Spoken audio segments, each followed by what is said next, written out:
What if I didn't want to talk any more than that? So I folded my arms and headed to the window to cool my head a little.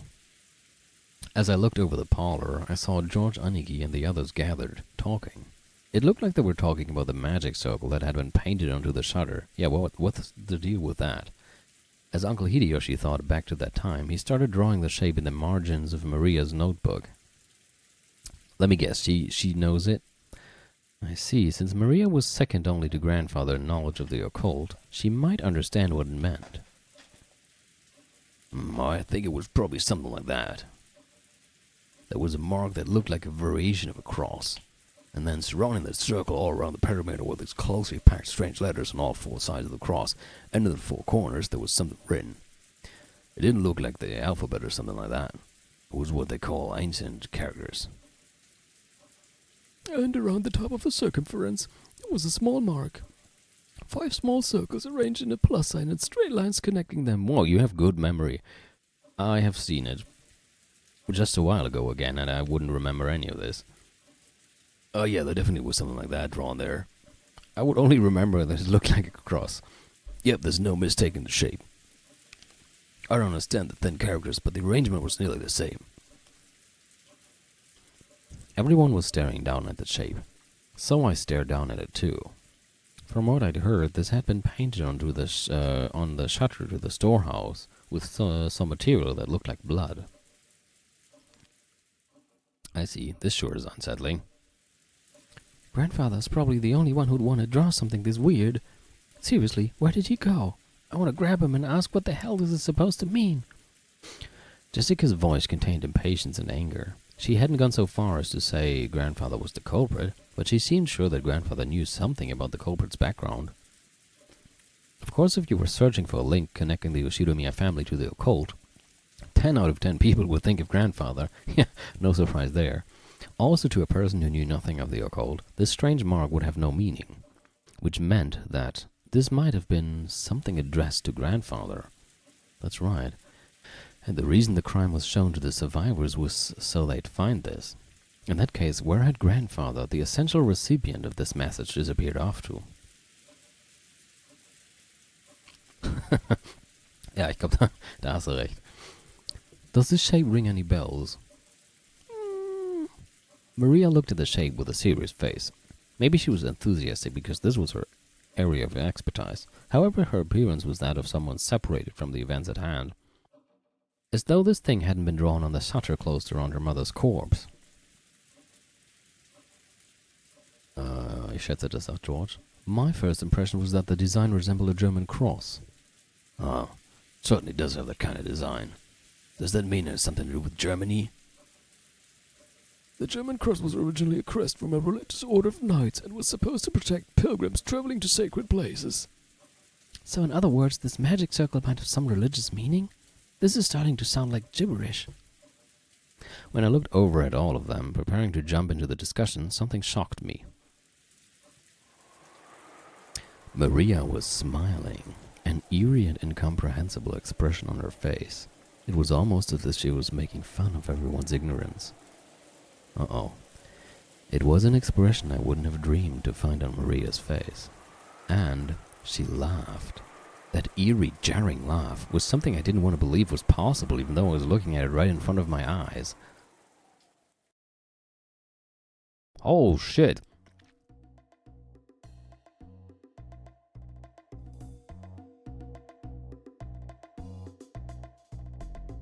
Oh, holy shit. Okay, yeah, everybody you should click on that link. Good lord. You people aren't even close. Maybe you should make her laugh like Kyo from Danganronpa V3. That guy was so fucking nuts. Get you, Tab, I just looking. While everyone was busy being scared out of their wits, Maria kept on cackling happily by herself. After a while, that laugh was suddenly and abruptly cut off. But her expression still looked like it belonged to someone completely different from Maria. Oh yeah, of course. Oh, how could we not know that this is the 7th magic circle of the sun? My bad, I must have missed that class. The characters are written Hebrew. Oh yeah, sure. Leave it here? Sure. Maria stole the writing materials from the stunned Hideyoshi's hand. She then started drawing another magic circle with a rustle right next to the one Hideyoshi had drawn. See? It looked sort of like this, right? Yes, it was. Maria, incredible. You really do know a lot. Jessica tried to smooth things over by praising Maria. Maybe she wanted to confirm that this was still the Maria we all knew so well. But Maria didn't answer her in any way in particular. Maria began swiftly writing unfamiliar characters in the corners of the shape. Well, maybe she's been possessed or something? When Uncle Hideyoshi and Dr. Nanjo saw them, their eyes immediately began to open wide. Written on the top and bottom and left and right are the names of the... I guess that's Maria. Written on the top of the bottom and left and right are the names of the angels who preside over wind, fire, earth, and water. How am I supposed to know how you pronounce these? Chasan, Errol, Forlak, and Talyad. It sounds like something on a menu. And in the four corners are the names of the four great kings: Ariel, Seraph, Tharsius, and Cherub. Is that what you saw? Even if they hadn't been able to correctly write what they'd seen, when they were once again shown something identical, it wasn't difficult for them to realize the two were the same. When Maria asked them whether it matched, Uncle Hideyoshi and Dr. Nanjo nodded over and over again. There's no mistake, that's it. I'm sure there were characters that looked like that. How were you able to write something like that? There were also characters written around the circumference. I know. Like this, right? Maria quickly began to surround the circumference with more Hebrew writing. It's from Psalms of the Old Testament, the 16th and 17th verses of the 116th Psalm. You must have at least read the Bible, right? No.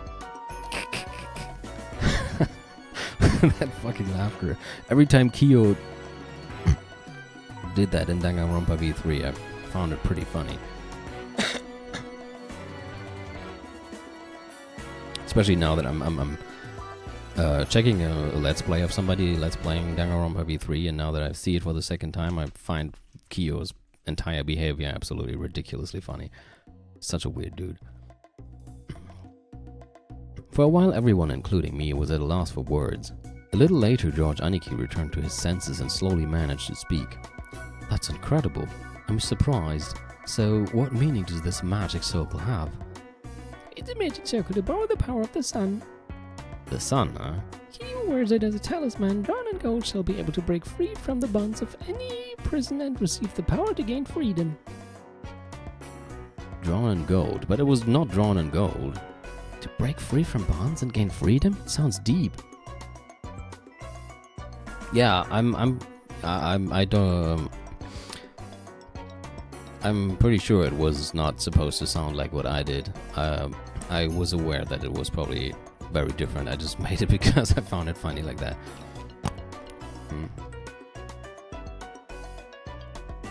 The word bounds is not limited in its interpretation to some kind of physical object.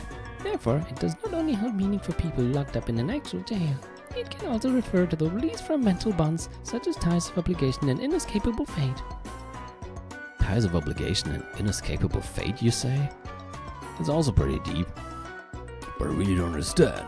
What does this have to do with those 6 buddies? Far from being released, they were killed and stuffed in the storehouse, weren't they? It's not like the magic circle was drawn for their sakes. The 6 of them were there for the sake of the magic circle. It is truly pitiable. What do you mean? What in the world do you mean when you say the 6 of them were there for the sake of the magic circle? Maria lifted up her pointer finger and waggled it as if she were making fun of us. It's written around the circumference. Can you read it? Psalm chapter 116, verses 16 and 17. I'll read it for you. The Lord has freed me from my chains. I will offer to you the sacrifice of thanksgiving. It will call on the name of the Lord. See? See, you say? I've got no idea what the hell you're talking about. You're saying they're human sacrifices? If what Maria had just read aloud was a vital part of the magic circle, then it was saying that sacrifices had to be offered in order for this magic circle to be effective. So human sacrifices had been offered inside the storehouse where the magic circle had been drawn? A heartbeat later, everyone else seemed to reach the same conclusion. Some people were shocked and others spat out that this was insane as they punched their knees. This was starting to get incredibly disturbing. and we couldn't accept it or understand it. I don't care what kind of magic circles or curses other people believe in. I won't pick a fight with them. But did they really kill Dad and the rest as sacrifices for crap like that? I just couldn't stand that feeling. Compared to this, I preferred it when we were still disgusted by the theory about the fight over the inheritance. As I started getting pissed off with the feeling between anger and sadness, I broke on the circle everyone was in and returned once again to the window. Something had gone insane since yesterday. There was that letter from the witch Beatrice that Maria had read aloud at last night's dinner. Ever since that point, it feels like like this whole mansion and this whole island have been getting more and more firmly locked inside some kind of bizarre world. See, I said it. That's right. When I think back on it, that letter was an invitation from the witch. The ruler of the nighttime island had invited us inhabitants of the day into another world. The phone and the radio had been interrupted and the island was shut off by the typhoon, so we really could call this place another world, cut off from the real one by now. Yeah, as this island is now, it's perfectly normal for a witch to send us letters and for human sacrifices to be offered up for the sake of magic circles. So what will happen next? Will some weird people wearing goat masks start doing the Bond Festival dance or something? It's hopeless, I don't get it. The inside of my head's all screwed up and I don't even know what to think. Anger, sadness. The opposing emotions all swirled up together and they started to suck me in. Unable to resist, I could do nothing but cover my eyes with my hands and trust to my mind and body as I started getting sucked in.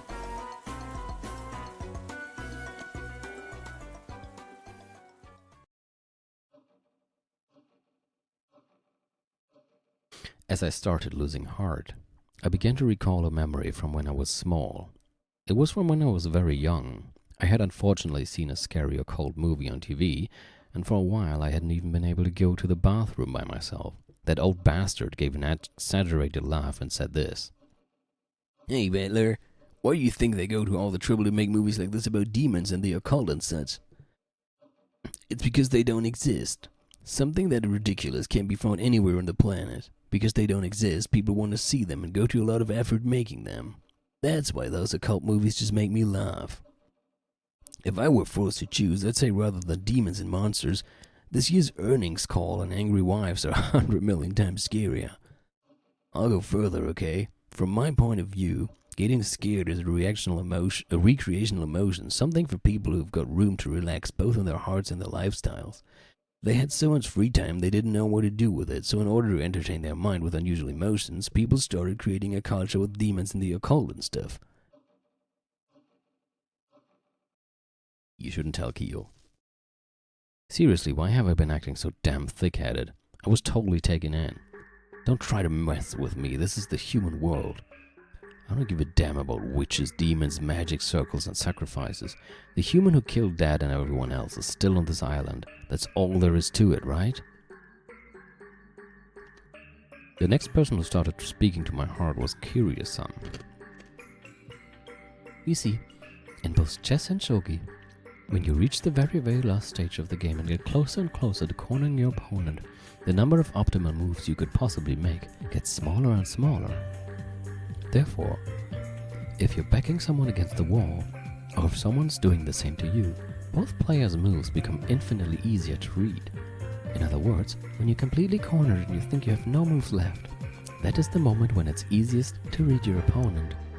However, when a person is forced into a defensive position, they can't help but lose their ability to think clearly, so they aren't able to get their minds around their opponent's moves. That's when you spin the chessboard around. With all my strength, I slapped my face with both hands. Now my eyes were truly open. When you don't understand anything and you're completely cornered just like I am now, isn't that the perfect time to spin the chessboard around? While on the defensive, we can't even guess at the culprit's scheme. If we spin it around and look at it that way, just what might we see? First off, at the time the culprit committed the murders, they knew the island was being cut off by the typhoon. Therefore, they should have understood that even if they carried out the murders, they wouldn't be able to get away early the next morning. In short, the culprit had begun without securing a way to escape. Furthermore, that bastard tossed the corpses in the storehouse. Then was even kind enough to say here they are with that weird bit of graffiti. In other words, since we'd probably find the corpses sooner or later, they wanted to show them to us. If we'd all been dim and hadn't noticed the storage shed, the culprit's goal would not have been achieved, would it? If you think about it this way, that bastard of a culprit, since this morning they must have been watching our every move with bated breath. After all, if we hadn't been so kind as to discover what was on the storehouse, all of that hard work and preparation they did last night would have just gone poof. What did the culprit want to make us feel by showing us the corpses in the storehouse? All 6 of the bodies had their faces noticeably destroyed. Was it a grudge? A warning? The defacement of the bodies had occurred after death, so it hadn't been the means by which the culprit had killed. It didn't mean anything to those who had been killed. It did have meaning to those who found the bodies. The culprit wanted to make it appear that they had been killed so brutally. After thinking this way, I really want to tell that bastard to stop taking me so lightly. Who'd just dance to that tune? If you're told please be scared, you can't just say really sure thing. When someone tells the great Ushidomiya battler, guy with the stupidest name on the planet, the entrance is right here, I'm the kind of guy who will start wanting to sneak in through the window.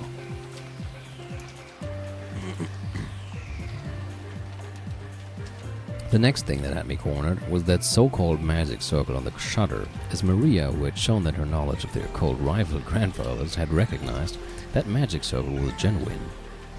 They must have drawn that thing in pitch-black darkness, taking a lot of time and holding an umbrella in one hand. Isn't that amount of hard work and perfectionism impressive? What purpose would have been worth all of that effort? If we were looking for a fan of the occult in this mansion, most likely all of us would naturally suspect Grandfather. Did they want to make us think Grandfather was involved? But if that's all they wanted, they could have just drawn any old scribble that looked like a magic circle. It wasn't like any of us amateurs would be able to tell the difference between genuine and fake. However, this magic circle was genuine, and furthermore, it had even been written in Hebrew.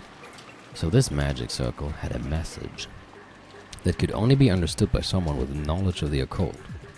A message is a form of communication. By sending it, they were hoping for a reaction. A reaction? For some reason, we couldn't find Grandfather now.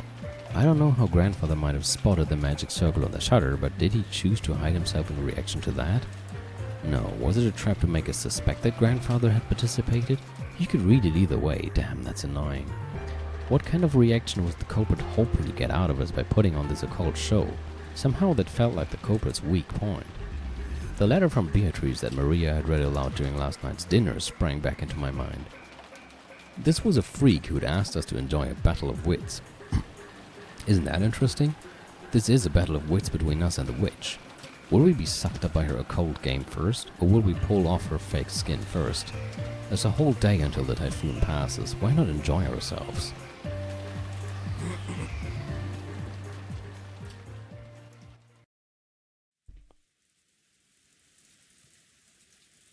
I finally noticed that the inside of the parlor had gone quiet again.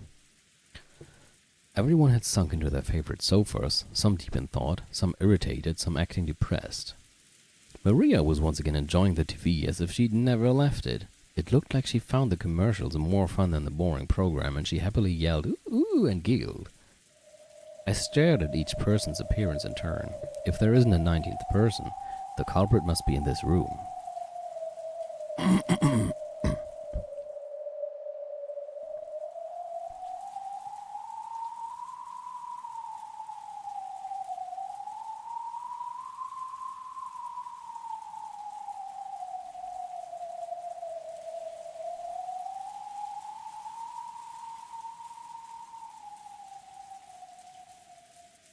Right now, Natsuhi is searching the mansion with the servants, right? Then we shouldn't say in this room. In this mansion is where the culprit has to be. After all, it's possible Natsuhi was behind this, and we still can't deny that one of the servants might be the killer. Anyone could be guilty. Still, Natsuhi and the rest sure are taking their time. Of course it's not a small mansion, but isn't this taking a little too long just to walk around checking the windows and doors? Uh-oh. Just as I was thinking this, Aunt Natsuhi and the rest returned. Whew, not one of them was missing. But our relief was short-lived. Everyone looked at Aunt Natsuhi in shock. The talk I'd had with Aunt Eva started to creep back into my mind. The possibility that the culprits had enough in numbers of weapons to kill all of those 6 at once.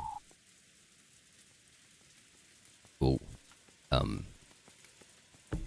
Okay. You have something in your hand there. Just wanted to point that out. Forgive me if I startled you. I brought this to be prepared for the worst.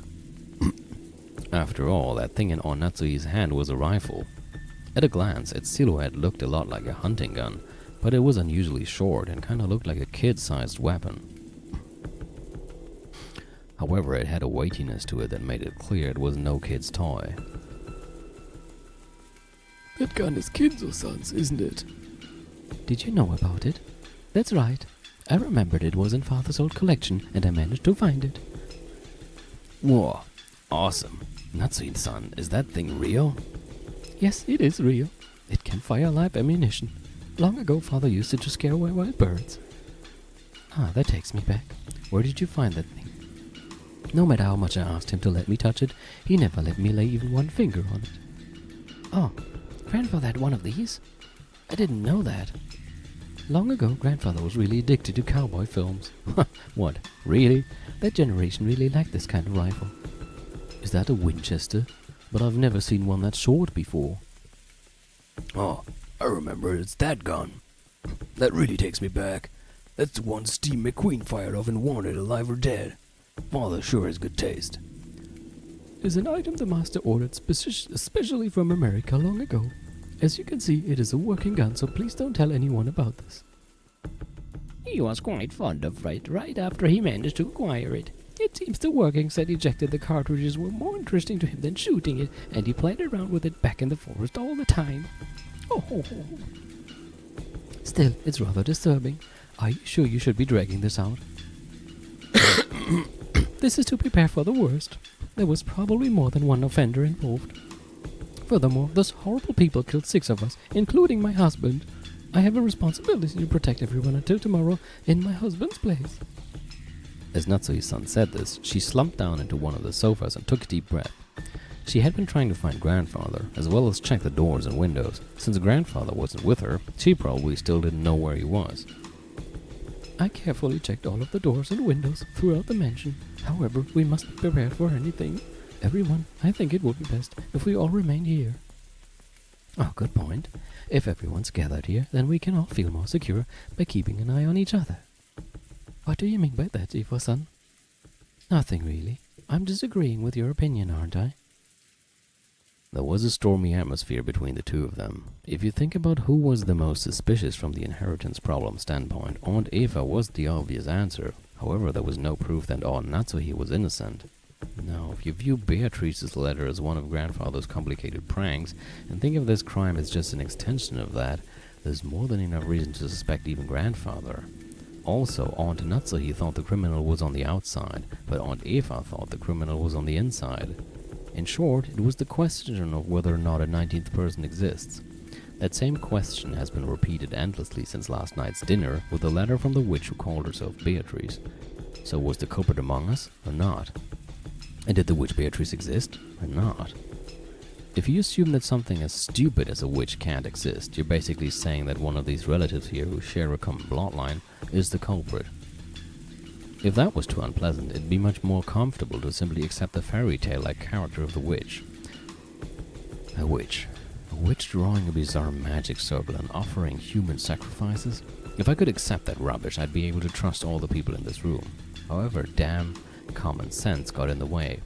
It kept repeating that witches don't exist. In that case, the culprit must be among us. In the middle of the seemingly endless rain, none of us could break the silence.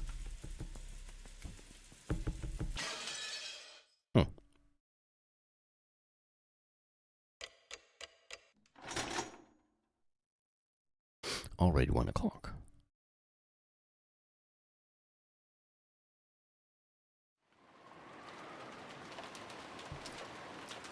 Might as well save again.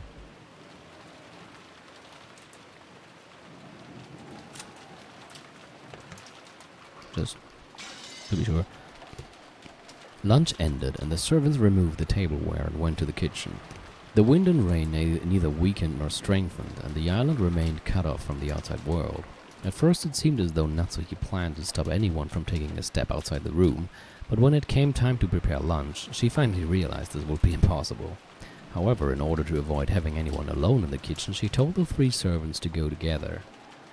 Because of that, the servants were the first ones given the right to leave the stuffy parlor, which had been packed with 11 people.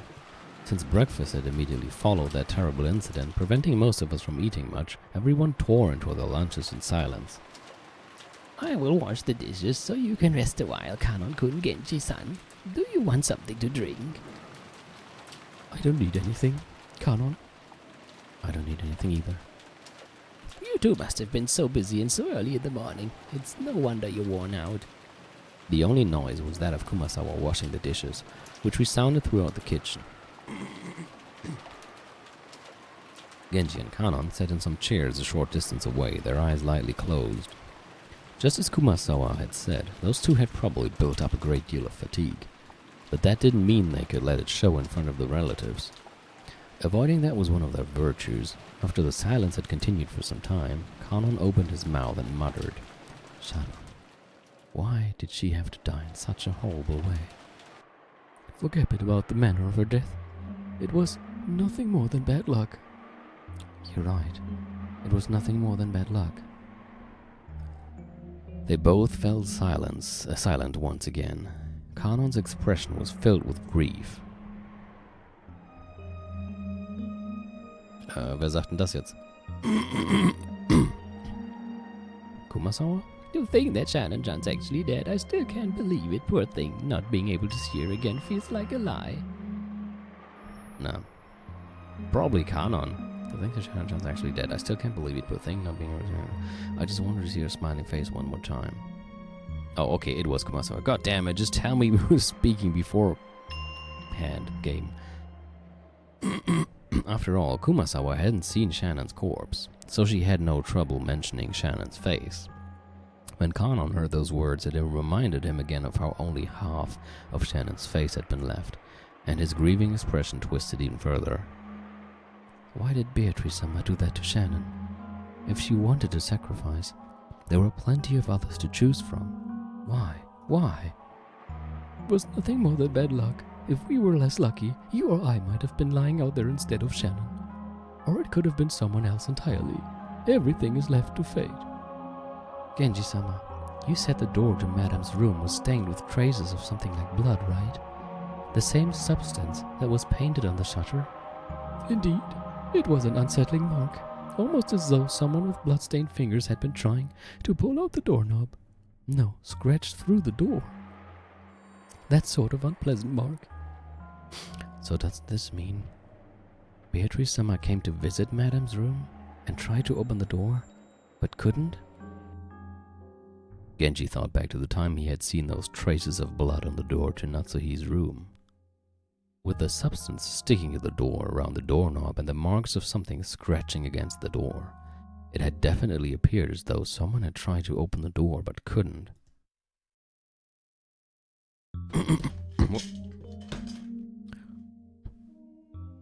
Moment.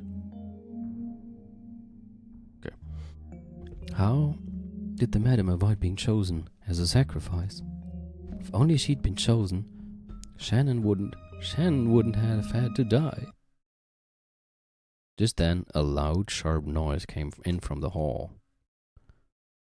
Stupid camera. Both of them turned around, surprised.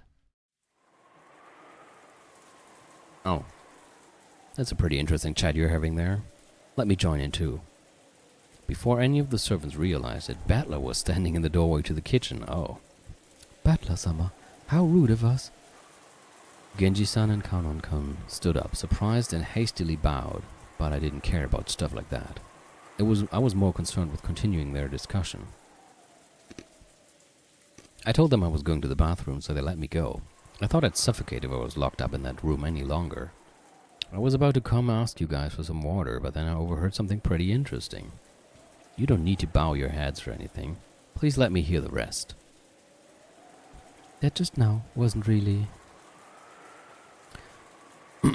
I've been listening to you for a while. Don't try to hide it now. So I'll ask directly. Who is this Beatrice? She's supposed to be a witch from a kid's story, but it doesn't look that way now. Kanon averted his gaze. It was obvious that he didn't want to talk about this, which only made me want to ask even more. While making an effort to smile, I grabbed the collar of his shirt. Last night, this would have been none of my business, but after this morning, everything's changed. Now that Dad and the rest have been killed, this is totally my business. I have the right to listen to this suspicious story, don't I? I glared into Kanon's eyes as he continued to avert his gaze in apparent pain. Since there was a big difference in our heights, Kanon had to stand on his toes, and it looked like it hurt a bit. Battler-san, please let go of him. Kanon-san isn't really hiding anything. Then you won't have any problem talking about it, right? It's lonely being out of the loop, you know. When I tried to further twist up his collar, Genji-san cut between us and spoke. In his expression were faint traces that he'd made up his mind to do something. Apparently he had no intention of hiding it. I could tell you about it. Kanon only hesitated because you might have taken it badly, Battler-sama. Hesitating, huh? Not very manly of you. Whatever it is you're talking about, it's even more unpleasant having it kept a secret. Tell me about it. It's not like we have anything better to do before tomorrow comes. A slightly spooky story might be the best way to avoid getting bored. Genji-san and Kanon-kun looked at each other, then nodded as though they decided to talk. Understood. Please ask us anything. We will talk. Right. Then I'll ask. Who in the world is Beatrice? All I know is that she's a witch who lives in the forest of Rokkenjima. I've heard it's a story... My Güte. Genau, I've heard it's a story grandmother or someone invented to keep people out of the dangerous forest. Is that wrong? No, it isn't wrong. It's as you say. Beatrice is a witch who dwells in the forest of Rokkenjima. Battler-sama, I don't expect you to believe this all of a sudden, but Beatrice-sama exists. She is a real person, the one who gave the master a vast amount of gold and who worked by his side for many years. Huh? Come on. Is grandfather paying you to repeat everything he says? I laughed like it was a joke, but neither Genji-san nor Kanon-kun laughed. Not even Kumasawa-bachan, who was avoiding my eyes, flustered as she started washing the dishes. Yeah, Kanon and Genji doing a hot Ask Me Everything on Reddit here. So unfortunately, I was the only one laughing. Painfully, bitterly. Sorry about this, but I'm getting really hoarse right now. Good lord. So I hope this helps. So unfortunately, I was the only... Okay. I see, that's why Genji-san refused to mention it. If you really mean it, of course I take it badly. So you're saying that a person named Beatrice actually exists? Yeah, you're right, I should...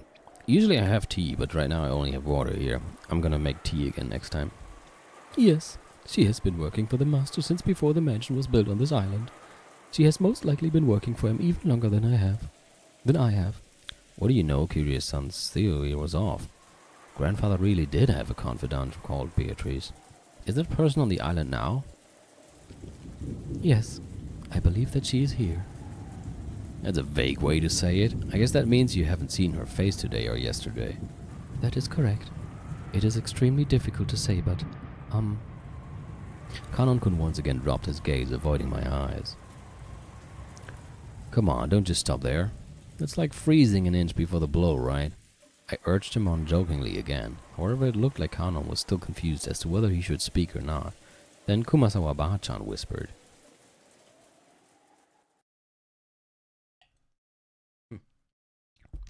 That's not whisper, that's laughter. Oh. You cannot see her face because Beatrice-sama has no form. She has no... What did you say? Beatrice-sama has no body. Therefore, unless Beatrice-sama wishes it, common people like us are not able to see her form. I have heard that the portrait shows what Beatrice-sama looked like back when she had a human form. What, so she had one, but then she lost it? How did that happen? It seems he yearned for that figure so much, he would often stand in front of that portrait for 20 weeks. Oh. Beatrice-sama sometimes shows herself by changing her form into glittering butterflies. On the rare occasion that you spot them somewhere in the mansion, there is a rule that you absolutely mustn't chase after them. Something I just want to mention, for those who don't know it yet, but butterflies in Japan can actually represent rebirth. That is also why they appear in Project Zero 2, and why Maria in Silent Hill 2 probably has her butterfly tattoo.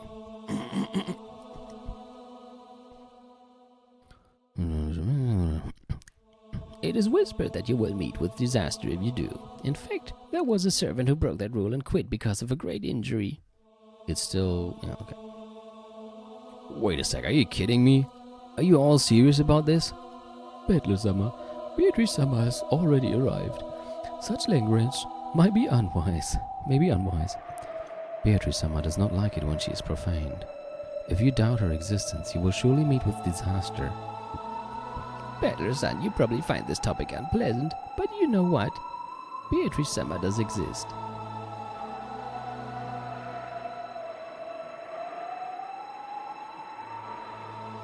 Tror du vad det var? Ja, ich glaube, einen muss Zähne putzen. She exists. Beatrice-sama hates people who doubt that. Can't you tell, Battler-sama? Beatrice-sama has already arrived here. Come on, quit it. I'm weak against that stuff. Enough with the cheap threats. However, there was no trace of a joke in the eyes of the three servants. On the surface, I laughed and tried to look unconcerned, but I was quickly starting to sober up. Their eyes were also sobering up fast. Battler-san, I beg that you stop profaning Beatrice-sama. Please trust me. Kumasawa-bachan, who was usually cheerful and would always tease people, now spoke with a totally serious face. Well, even if you say she exists, I don't see anything. Are you trying to say she's standing right next to me or something? Quit joking around.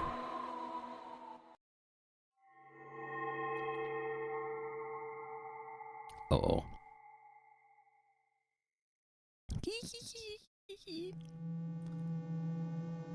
Just then, that unnerving laugh suddenly filled the kitchen. Oh my god, that transition.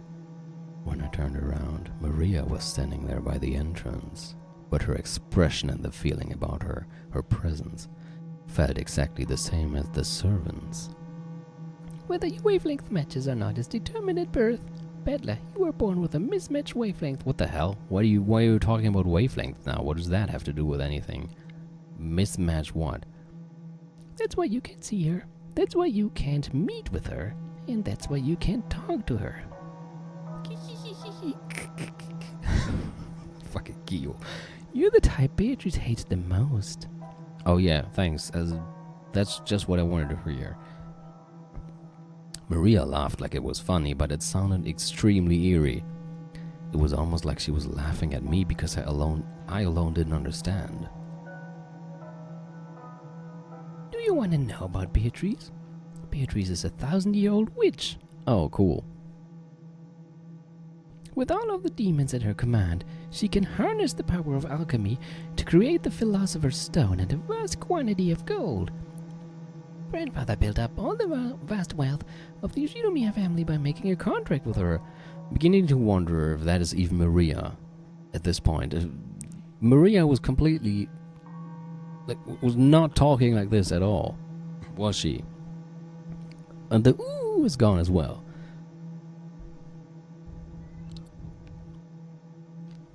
Yesterday, I read Beatrice's letter, didn't I? That was real. Well, I guess it's pointless for me to try and force you to believe. After all, it looks like you were born without a trace of the sixth sense. What are you talking about? Witches? Demons? Who told you about that? I heard it from Beatrice herself. Maria kept doing that unpleasant laugh. However, the servants who watched over this didn't even blink. She heard it from that witch in the portrait adorning the entrance hall.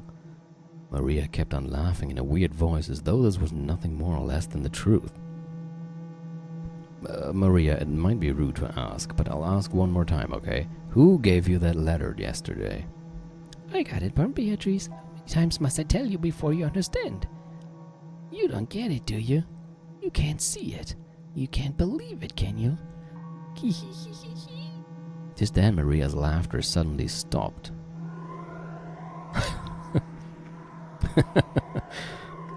Kennst du Danganronpa V3?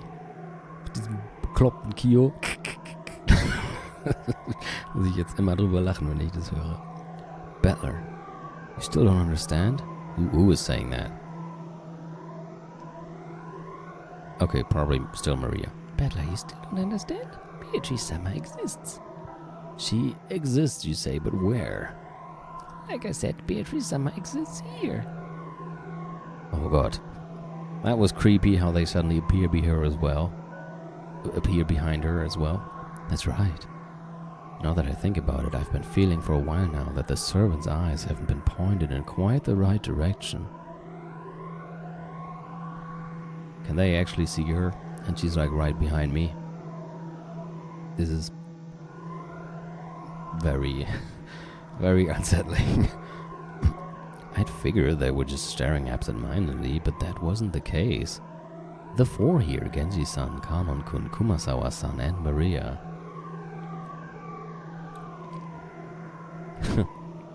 I highly recommend Danganronpa.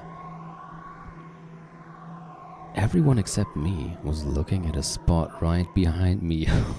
Oh god. Kind of getting slight shivers here. Holding my breath tightly, I slowly looked over my shoulder. Of course, there wasn't anyone there. I've known that the whole time.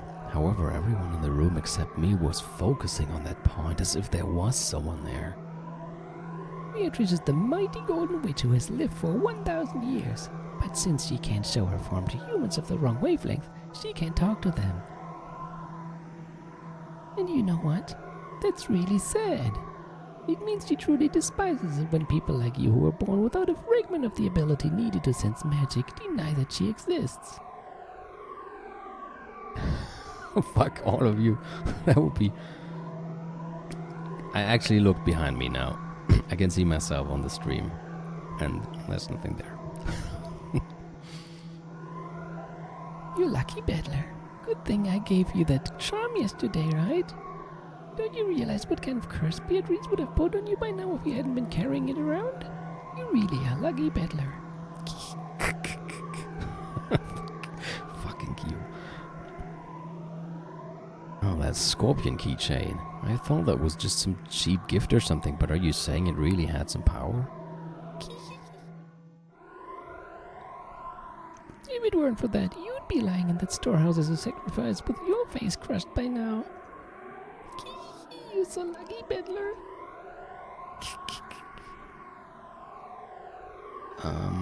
Yeah, I see. Maybe I'll just go back to the, you know.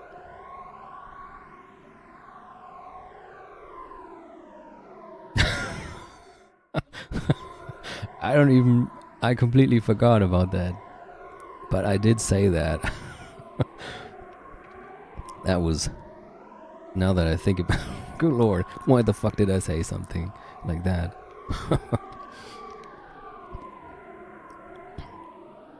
I see, so if it weren't for that, I'd have been killed by now.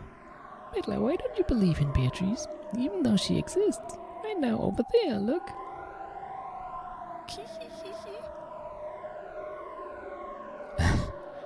Hey, I bet you want to believe it now.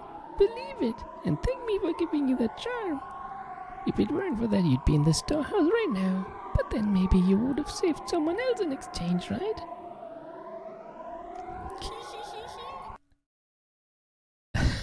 My way to impress you girls. Who knows? Right then, I burst into laughter. Playing witches had been pretty fun up until a second ago, but unfortunately that last one seemed to be too much for me to gloss over. Then it's all useless, isn't it, Maria? If that's true, then I'm sorry, but it's all useless. When Maria saw me suddenly start laughing, she stopped. Even though she didn't understand what I was laughing at, she realized it wouldn't be pleasant for her. I thought it might hurt you, so I didn't say it earlier, but Well, I thought I'd put that charm you gave me in my pocket, but I must have dropped it somewhere. So the charm can't be the only reason I'm alive now, and even though I should have been cursed by the witch, I'm perfectly fine. Sorry, but I don't believe in things I don't see with my own eyes. Sixth senses? Wavelength? Magic sensitivity? Sorry, but I don't believe in fake stuff like that. When I hear the girls in class start talking about how good or bad their ability to sense the supernatural is, it pisses me off. I don't know how much grandfather is paying you, but if you're trying to talk me into joining some cult, believe me, you won't be able to do it that easily. Bettler-sama. You guys are free to believe whatever you want. However, when it comes to the things I believe, the one who decides is always me. Sorry, but I can't believe in something as shady as Beatrice until I've seen her with my own eyes. Be careful what you wish for. I spoke forcefully and sharply. Then Maria started cackling again. Well, it's just fine, isn't it? Eventually, even people like you with totally mismatched wavelength will be able to see Beatrice. Very soon, she will revive. Beatrice will revive. Yeah, just very soon, like 1, 2, 3, 4, 5, 6.